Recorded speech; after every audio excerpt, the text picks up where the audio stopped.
First part of this progression is going to be like a 3-part progression. First part of this progression is going to be our climbing armbar, okay? So, Adrian's in my guard. It's a 6-step process, guys and girls. 3 with my arms and 3 with my legs. Onside grip, pocket grip, number 1 at the end of the sleeve. Pull to the chest. Come over the tricep, try to stay off the elbow, go a little bit north of the elbow, make my hook grip. Once I get this, I'm pulling his arm forward and stapling it to my chest. So pull the arm, trap, hold. Now I'm gonna go, this is very important, thumb in, fingers out on this one. Coming up high, thumb in, fingers out, and make a grip. Now I wanna control the posture. I'm gonna lock everything in here. My elbows to my chest, I'm kind of getting cross tension and down. Now my 3 steps with my hands. 1, 2, 3, pull, lock him in. Now, since I'm going to be working this way, left foot on the hip, I like to keep my knee nice and tight to kind of box him in. Foot on hip. Now, as I can kind of start to guide his head as I hike my leg up and over and lean to where I'm looking in the ear. So I can use this now to post. This keeps his head from coming in too close. If Adrian's head can come in here, it's hard to grab with my legs. So I post, bring it in, slide from the collar now to the hands, squeeze my knees, extend my feet, not necessarily towards the ceiling, but kind of off here. Raise my hips a little bit into a fulcrum. I'm gonna reset.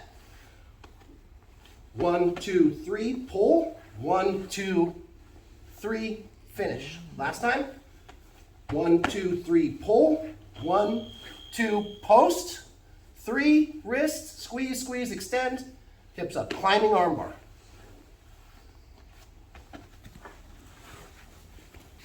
Boom. Okay, last thing, just give a little tiny, like 1 pound of pressure on the joints. Adrian's totally letting me do this move, so I don't want to hurt him, okay? Here's what I want.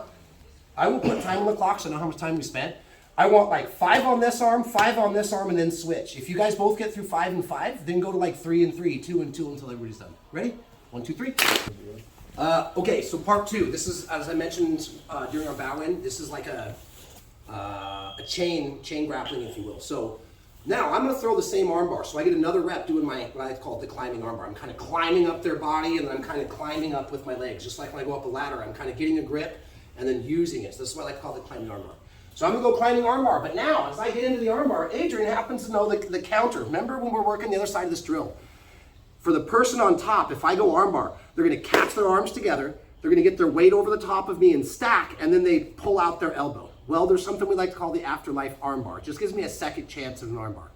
So this is the progression we're running today. It's going to give me more confidence to not only throw my original armbar, the climbing armbar from guard, but if they do counter that with the catch, with a stack counter, I still have a second chance at an armbar, and I have follow-ups that I can do after that. So part 2 today is going to do the same thing. I still get a rep. 1, 2, thumb in, 3, pull here, and something I mentioned around, I'll make sure and really touch on this time. Watch this leg as I go to cut the angle. It hikes up in their armpit. As my head leans, my heel comes almost to the top of their other shoulder, and at the same time, I'm going to kick him away to off-balance him. I'm going to push. If I leave my legs slack like this, it's going to make it easier for them to counter. So I'm always pushing them off balance, framing the head. It makes it easier to get into my armbar. Now what is Adrian going to do? He's going to catch his arms and stack his weight up on top of me. And now I'm attacking this arm, so they're always going to try to clear this arm. When he clears the arm, go ahead. There's no more armbar, right? Wrong. Watch what's going to happen. I'm going to switch to the armbar on this side. So the first thing I'm going to do is, my wrists were here. He pulled his arm out. I'm going to grab the sleeve grip and I'm going to hold it. Now I've got a free hand. Bigger guys, middle and heavyweights are going to have to do this an awful lot. You've got your choice. You can post on the mat, but if I'm going to do something with this hand, I like to post on the hip. And here's why. So my head is on the outside right now. He pulled his arm out. I'm going to post on the hip. Watch what's going to happen. The back of my knee is on his neck to do my original armbar. That's gone. So I need to bring my knee towards my chest, and I have to get my shin into his neck. So my toe is pointing out. I'm going to cut the angle. I'm going to go from outside back to underneath him and to the far side. So I post off the hip, bring my knee tight. Now I'm going to circle all the way around and leave my foot here on the back of his neck to control his posture. Now I'm going to swing my leg here. I'm going to pinch my heel to my toe, squeeze my knees, 2 on 1. And I could finish by extending here, but here's what I want you to do today. I want you to extend just a little bit, and now think about dropping your heels to the mat, because I want him on his back. Now I'm finishing my armbar here. So all that talk is going to look like this. I go for my original climbing armbar. They use the most predictable counter to an armbar that there is in jiu-jitsu, the stack counter.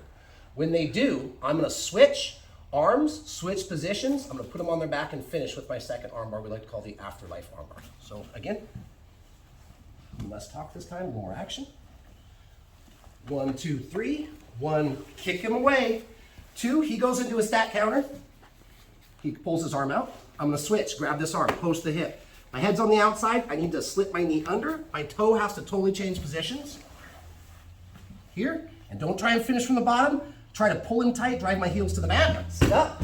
Now, I can start to finish my armbar. This is very, very tight armbar. Last time, no talk, just action.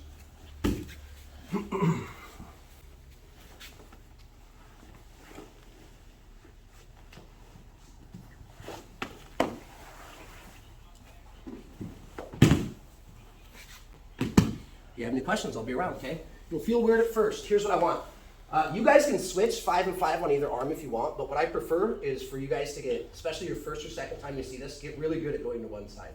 Once we know the steps later, we can kind of reverse engineer it. We have more time, and then we can play with it on the other side. So today it's your choice, 5 and 5, or just do 10 on the same arm. Then switch. If there's extra time, go to 5 and 5, 2 and 2 until the clock expires. Sound good? Ready? 1, 2, 3. Afterlife Armbar from closed guard. All right, let's go. Okay, so part 3, same thing. We're gonna run the progression. We're gonna go climbing armbar. They do a catch stack counter. They pull their arm out. I switch to the second arm. But sometimes in transition, things get a little bit loose, and maybe their elbow slips under the fulcrum of my hips, and now my second arm bar is gone. So let's give us a third plan. Sorry, no more arm bars. Yes, we go to wrist locks or something there later, but for today, I tried my first arm bar, it didn't work. I tried my second arm bar, it didn't work. Now we're gonna play for a position, and just for fun today, let's throw in a submission from that position. It will not be an arm bar, but it will be attacking an arm. So, it should look like this. Climbing arm bar. 1, 2, 3, pull. 1, 2, and kick and post. 3, he goes catch stack counter. Switch. Bring my head over, come here. Why am I not having you guys finish from here? Here's why. I'm gonna squeeze my legs together, drop my heels to the ground. Now let's just say in the process, Adrian slips his elbow out. There's no arm lock here anymore. So we're gonna do basically an S ride to the mount. So my legs are here. The first leg that's gonna uncommit, sorry, let's rotate just a little bit so everybody can see over here. First leg that's gonna uncommit is the leg controlling posture. It's gonna come here. See how my legs are making an S? I still have his arm trapped. When I uncommit, I'm gonna start to lean my armpit towards the far side of his hip. So I'm gonna lean towards his hips, reach over, S. Now I can let go of the arm and basically kick my legs out and take side control of the head. Now we're just immediately gonna go right into Americana.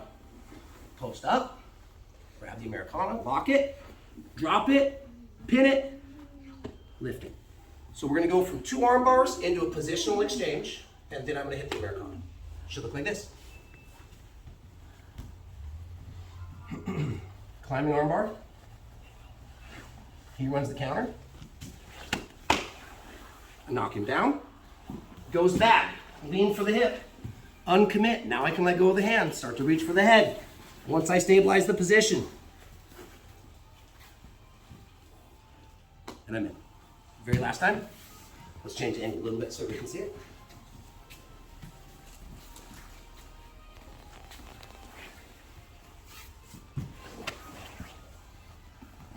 Can't get it. Side control. Americana. Would you not try and take that arm that you let go of and do a crucifix? So you can crucifix it, you can keep it. Later on, you guys, there's bicep crushers here, there's wrist locks, there is a bunch of stuff. While I'm here, if I can't do this, oops, sorry. While I'm here, yes, I can come here, I can keep this. I just gotta be careful that a referee is not gonna think that I'm trying to run some type of a bicep crusher. Like here is an additional bicep slicer. So if I find myself here and I'm hipping in and that referee thinks that at white or blue belt, depending on the tournament, rules are different. Let's put it this way, IBJJF, you can't bicep slice until you're brown belt. Grappling Industries, they're gonna let you bicep slice at blue belt. So the question is gonna be kind of dependent upon which rule set that we're going to. You can keep that arm, kind of crucify them, so to speak, and then look for the far side arm if you want, okay? All right guys, same thing, 6 minutes, 1, 2, 3.